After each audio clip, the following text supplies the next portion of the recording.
চট্টগ্রাম বন্দরে অন্তত 15টি গিয়ার কিংবা গিয়ারলেস জাহাজ হ্রাস করার সিদ্ধান্তের কথা জানিয়ে শিপিং এজেন্ট অ্যাসোসিয়েশনকে চিঠি দেওয়া হয়েছে।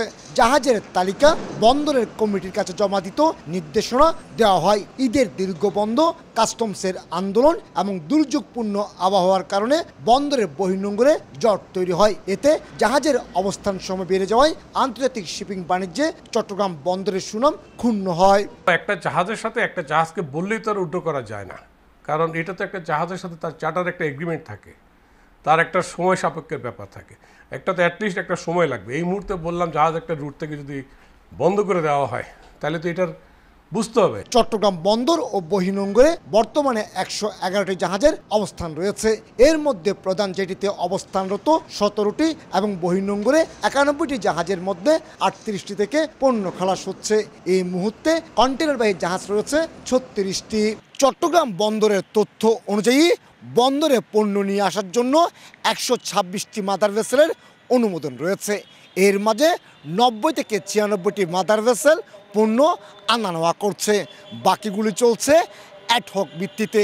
তবে এসব মাদার ভেসেল তাদের ধারণ ক্ষমতার কম সংখ্যক কন্টেনার আনায় চট্টগ্রাম বন্দরে জাহাজের গড় অবস্থানকালীন সময় বাড়ছে, এমনটি অভিযোগ বন্দরের। বন্দরের 16টি বার্থের মধ্যে 10টি বার্থ কন্টেনারবাহী জাহাজের জন্য বরাদ্দ রাখতে হয়। এক্ষেত্রে চলতি বছরের শুরুতে বন্দরে 96টি পণ্যবাহী জাহাজ আসা যাওয়া করে, কিন্তু অ্যাডহক ভিত্তিতে 25 থেকে 30টি জাহাজের অনুমোদন দেওয়া হয়েছিল। এই অবস্থায় জট এড়াতে 15টি জাহাজ বন্দরে অবস্থান করতে না দেওয়ার সিদ্ধান্ত নিয়েছে বন্দর কর্তৃপক্ষ। গিয়ারলেস জাহাজ খুব বেশি হয়ে গেছে, এটা যদি কমিয়ে গিয়ার জাহাজ করা যায়, আনা যায়, তাহলে জিসিবি এবং এই সিসিটি এবং অন্যান্য টার্মিনালগুলিতে জাহাজ সমানভাবে বন্টন করাটা সুবিধা। বছরে আমদানি রপ্তানি বাণিজ্যের অংশ হিসেবে 32 লাখের বেশি কন্টেনার এবং 13 কোটি মেট্রিক টন কার্গো পণ্য আনা নেওয়া করা হয় এসব জাহাজ দিয়ে। এর মধ্যে বিদেশি মালিকানাধীন জাহাজের সংখ্যাই বেশি। এটা আবার রিকনসিডার করা উচিত, কারণ পোর্টের অনেকগুলো এক্সিস্টিং ক্রাইসিস আছে। ওইগুলোতে যদি পোর্ট এমফাসাইজ করে যদি জাহাজগুলোকে 48 ঘন্টার মধ্যে যদি জাহাজ বন্দর থেকে বের করে দিতে পারে, যেভাবে আগে করেছে বন্দর, সেই চলমান প্রক্রিয়ায় পোর্টের এফোর্ট কোনো অংশে কম ছিল না। এখনও আমরা আশা করি পোর্ট সেটা করতে পারবে।